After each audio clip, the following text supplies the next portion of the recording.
வணக்கம் students, welcome to 4G Silver Academy Tamil. இந்த வீடியோவில் நீங்கள் என்ன தெரிஞ்சுக்க போகிறீங்கன்னா RL சர்க்கியூட் RL டிரான்சிஷன் ப்ராப்ளமில் பார்க்க போகிறோம். Right the expression for current in the circuit. So இந்த சர்க்கியூட்டுக்கு கரண்ட்டுக்கு ஒரு ஃபார்முலா வரும், ஒரு எக்ஸ்பிரஷன் வரும், அதை எழுதணும். As shown in the figure below. when switch is closed at t equal to 0. So இங்கே t வந்து 0வாக இருக்கும்போது switch க்ளோஸ் ஆகிடும்.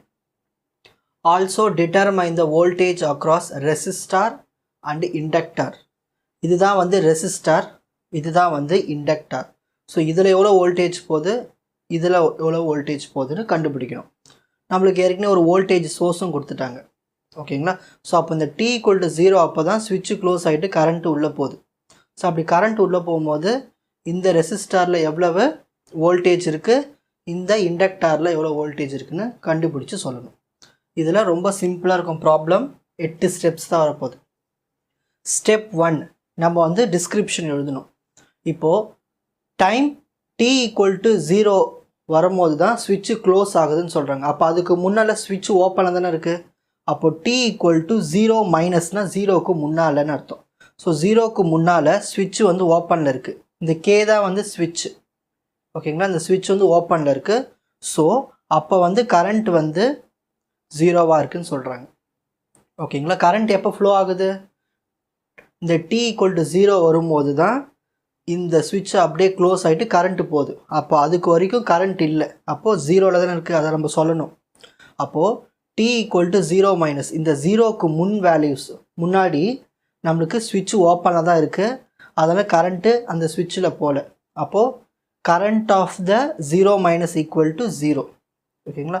இப்போ நம்ம t equal to 0, இப்போ t வந்து 0 ஆகிடுச்சு. இப்போ 0 வந்ததுக்கு அப்புறமா 0க்கு அப்புறமா எல்லாமே ஸ்விட்சு க்ளோஸ் ஆகிடுச்சு. ஸ்விட்சு க்ளோஸ் ஆனால் தானே கரண்ட்டு போகும். இப்போ கரண்ட்டு போகுது. அந்த கரண்ட்டு போகிறதுக்கு சிம்பிள் தான் வந்து I of t. உங்கள் கொஷின் பேப்பர்லேயே இந்த மாதிரி கொடுத்துட்டாங்கன்னா அப்படியே யூஸ் பண்ணிக்கலாம். இங்கே கொஷினில் கொடுக்கவே இல்லை. இது ஏற்கனவே அண்ணா யூனிவர்சிட்டியில் கேட்ட கொஷின், இதில் கொடுக்கவே இல்லை. அதெல்லாம் என்ன பண்ணியாச்சுன்னா I of t நானே ஒரு சிம்பிள் எடுத்துக்கிட்டேன். ஆனால் எப்பயுமே எக்ஸாமில் I of t தான் கொடுப்பாங்க, கொடுக்கலனா நீங்கள் I of t நீங்களே எடுத்துக்கணும். இதான் ஸ்டெப் 1. ஸ்டெப் 1 வந்து கொஷின் நல்லா புரிஞ்சுக்கிட்டு டிஸ்கிரிப்ஷன் எழுதணும். ஸ்டெப் 2 இப்போ டயக்ராமை மாற்றணும். ஏன் டயக்ராம் மாற்றுறோம், t equal to 0 வந்த உடனே இந்த ஸ்விட்ச் வந்து க்ளோஸ் ஆகிடுச்சு. இதுதான் க்ளோஸ் பண்ணியாச்சு.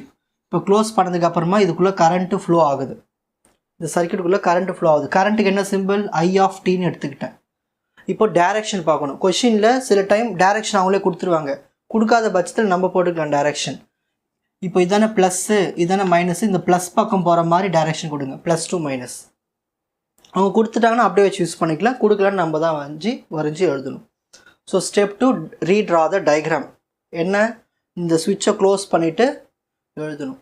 Next step 3 normal. இதுக்கப்புறம் ரொம்ப உங்கே ஈஸியாக புரிஞ்சிடும். Apply Kirchhoff's voltage law to the circuit. இந்த சர்க்கியூட்டுக்கு கிர்ச்சோஃப்ஸ் வோல்டேஜில் அப்ளை பண்ண போகிறோம். ஸோ ஃபஸ்ட்டு இது ரெசிஸ்டன்ஸ், இது கரண்ட், இது ரெண்டுத்தையும் மல்டிப்ளை பண்ணலாமா. 30 into I of t, 30 into I of t. Next இந்த மாதிரி போட்டால் இது பேர் இண்டக்டர். இண்டக்டர் எவ்வளோ இருக்குது, 15 ஹெர்ட்ஸ். ஸோ இந்த 15ஐ டேரெக்டாக மல்டிப்ளை பண்ணக்கூடாது. 15ஐ இதை டிஃப்ரென்ஷியேட் பண்ணி தான் மல்டிப்ளை பண்ணுது. ஆஸ் யூஷுவல் எப்பயுமே ஒரு ஐயை டிஃப்ரென்ஷியேட் பண்ணோம்னா di of t by dt. வெறும் ஒரு ஐயை டிஃப்ரென்ஷியேட் பண்ணால் di by dtன்னு எழுதுவோம். இங்கே ப்ராக்கெட்டுக்குள்ளே t இருக்குதுனால t போட்டு எழுதணும், அவ்வளோதான். எப்பயுமே ரெசிஸ்டன்ஸை அப்படியே எழுதலாம் மல்டிப்ளை பண்ணி, ஆனால் இண்டக்டாரை டிஃப்ரென்ஷியேட் பண்ணிட்டு தான் எழுதணும். ஈக்குவல் டு இங்கே என்ன வோல்டேஜ் சோர்ஸ் இருக்குது, 60. இப்போ இந்த வோல்டேஜ் சோர்ஸ் செக் பண்ணணும். இப்போது இப்படி தான் போகுது டயக்ராம். டயக்ராம் எப்படி போகுது, இந்த டைரெக்ஷனில் போகுது. அப்போ -2 ப்ளஸ்னால் இந்த இடத்துல +16 வரும், ஓகேங்களா. சரி, இப்போது ஸ்டெப் 3 கிர்ச்சோஃப்ஸ் வோல்டேஜ்லாம் எழுதியாச்சு. Step 4 taking Laplace transform. Laplace ட்ரான்ஸ்ஃபார்முக்கு நான் ஃபார்முலா ஷீட் தரேன், இதை படிச்சிட்டிங்கன்னா இதை வச்சு எழுதிக்கலாம். சரி, இந்த 30 எடுத்து அப்படியே எழுதியாச்சு. ஒரு I of tக்கு லாப்லாஸ் ட்ரான்ஸ்ஃபார்ம் எடுத்தோம்னா I of s, இதெல்லாம் ஃபார்முலா. ஒரு I of tக்கு லாப்லாஸ் ட்ரான்ஸ்ஃபார்ம் எடுத்தோம்னா I of s ப்ளஸ் 15 எடுத்து எழுதியாச்சு. ஒரு di dt by dtக்கு லாப்லாஸ் ட்ரான்ஸ்ஃபார்ம் எடுத்தோம்னா s into I of s. இது எல்லாத்துக்குமே காமன் தான், எல்லா ப்ராப்ளம்ஸ்க்குமே. ஈக்குவல் டு ஒரு நம்பருக்கு லாப்லாஸ் ட்ரான்ஸ்ஃபார்ம் எடுத்தோம்னா அந்த நம்பர் எழுதிட்டு கீழே எஸ் போடணும் 60/s. இப்போ இங்கே 1 இருந்ததுன்னா 1/s, 2 இருந்தால் 2/s. இந்த மாதிரி தான் லாப்லாஸ் ட்ரான்ஸ்ஃபார்ம் எடுக்கணும். அதுக்கான ஃபார்முலாஸ் இதுதான். ஓகேங்களா. நெக்ஸ்ட் இதுலேயும் ஐ ஆஃப் எஸ் இருக்குது, இதுலேயும் ஐ ஆஃப் எக்ஸ் இருக்குது. அப்போ ஐ ஆஃப் எஸ்ஸை வெளியே எடுத்துருவோம். அப்போ பேலன்ஸாக இருக்குது 30 + 15s. இந்த ஐ ஆஃப் எஸ் வெளியே எடுத்தாச்சு ஈக்குவல் டு 60/s. எனக்கு இதுலேருந்து ஐ ஆஃப் எஸ் தான் வேணும். ஏன் ஐ ஆஃப் எஸ் வேணும்? எனக்கு கரண்ட் தெரிஞ்சால் தானே எடுத்துமே அப்ளை பண்ண முடியும் வோல்டேஜ் கண்டுபிடிக்கிறதுக்கு. ஃபஸ்ட்டு கரண்ட் கண்டுபிடிச்சிடணும் ஐ ஆஃப் எஸ். அப்போது இந்த 30 + 15s கீழே கொண்டு போயிடலாமா? இது அப்படியே இங்கே கீழே போயிடுமா? அப்போ I of s equal to 60 இந்த எஸ்ஸு கூட இதை மல்டிப்ளை பண்ணிக்கணும். S into 30 + 15s. ஓகேங்களா. I of s equal to 60 இப்போது இதில் 30 இருக்குது, இதில் 15 இருக்குது. இது ரெண்டுத்துலேயும் 15 வெளியே எடுத்துடலாமா? வெளியே எடுத்துட்டா 15 2s are 30, இங்கே 15 வெளியில் வந்துடும். Next 15 1s are 15, 15 4s are 60. Cancel பண்ணிடலாமா? அப்போ ஆன்சர் என்ன வரும்? I of s equal to 4/s. இந்த 2 + s வந்து நம்ம இப்படி திருப்பி எழுதிக்கணும் s + 2ன்னு. இப்போது நம்ம கரண்ட்டு கண்டுபிடிச்சாச்சு ஐ ஆஃப் எஸ். இப்போது இந்த கரண்ட்டு கண்டுபிடிச்சதுக்கு அப்புறமா நம்ம வந்து என்ன பண்ணணும்னா இந்த ஃபார்மெட்டுக்கு கொண்டு வர போகிறோம். எந்த ஃபார்மெட்டுக்கு? பிரித்து எழுத போகிறோம். இது எல்லாத்தையும் நம்ம பிரித்து கொண்டு வர போகிறோம். அப்படி பிரித்து கொண்டு வரதுக்கு என்ன பண்ணணும்னா பார்ஷியல் ஃப்ராக்ஷன் மெத்தட் யூஸ் பண்ணணும். சின்ன வயசில் படிச்சிருக்கீங்களா பார்ஷியல் ஃப்ராக்ஷன்?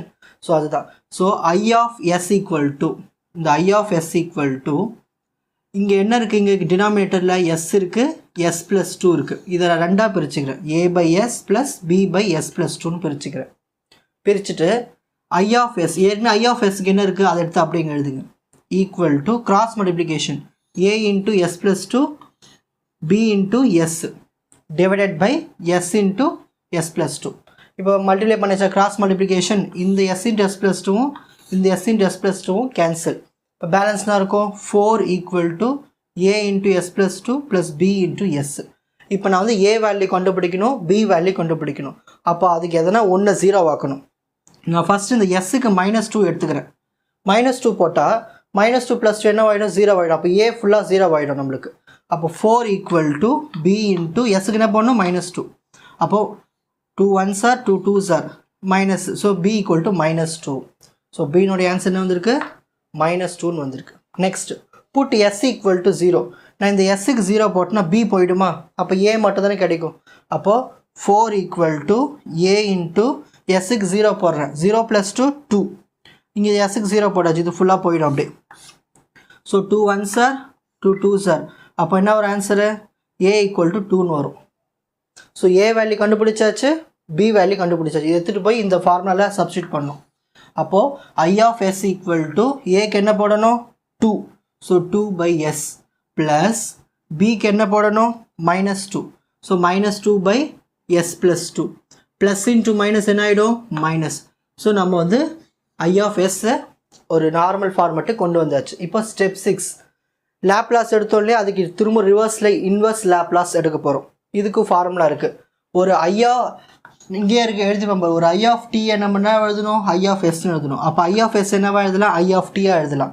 ஈக்குவல் டு ஒரு 1/s 1ன்னு எழுதுவோம் இன்வர்ஸில். அப்போ 2/s வெறும் 2ன்னு மட்டும் எழுதுவோம். மைனஸ் இந்த 2 நம்பர் எடுத்து அப்படியே எழுதிப்போம். இங்கே என்ன இருக்கீங்க? 1/s + 2. 1/s + 2. 1/s + 2னா 1/s + aன்னு அர்த்தம். அப்போ இது ஃபார்முலா என்னென்னா இன்வர்ஸ் எடுக்கும்போது e⁻−at. e⁻−at. அப்போ என்ன வரும்? அடுத்த ஸ்டெப் பாருங்கள். -2 எடுத்து எழுதியாச்சு. இந்த s + 2க்கு என்ன எழுதணும்? இங்கே s + aன்னு இருக்குது. அப்போ e⁻−at. இங்கே ஏக்கு பதில் 2. அப்போ e⁻−2t. ஓகேங்களா. இன்வர்ஸ் லாப்லாஸ் எடுத்தாச்சு. இப்போ எடுத்ததுக்கு அப்புறமா இது ரெண்டுத்தில் என்ன இருக்குது? 2 காமனாக இருக்குது. வெளியே எடுத்தாச்சா? அப்போ 1 - e⁻−2t ஆம்பியர் தான் கரண்ட். இதுதான் அவங்க கேட்ட கரண்ட் எக்ஸ்பிரஷன். ஓகேங்களா. இது கேட்காமலேயும் உங்களுக்கு வோல்டேஜ் மட்டும் கண்டுபிடிக்க சொன்னாலும் இவ்வளோ ஸ்டெப்பு போட்டால் தான் நம்ம வோல்டேஜ் கண்டுபிடிக்க முடியும். அப்போது கரண்ட்டை கண்டுபிடிக்கணும். ஸ்டெப் 6 வரைக்கும் நம்ம என்ன பண்ணியிருக்கோம்? ஒரு கரண்ட்டை கண்டுபிடிச்சிட்டோம். இந்த சர்க்யூட்டில் எவ்வளோ கரண்ட் போகுதுன்னு. அடுத்தது அவங்க கேட்டிருக்கு என்னது? இந்த ரெசிஸ்டாரில் இந்த இண்டக்டரில் எவ்வளோ வோல்டேஜ் போகுதுன்னு கண்டுபிடிக்கணும். அப்போ first step 7 voltage across resistor கண்டுபிடிப்போம்.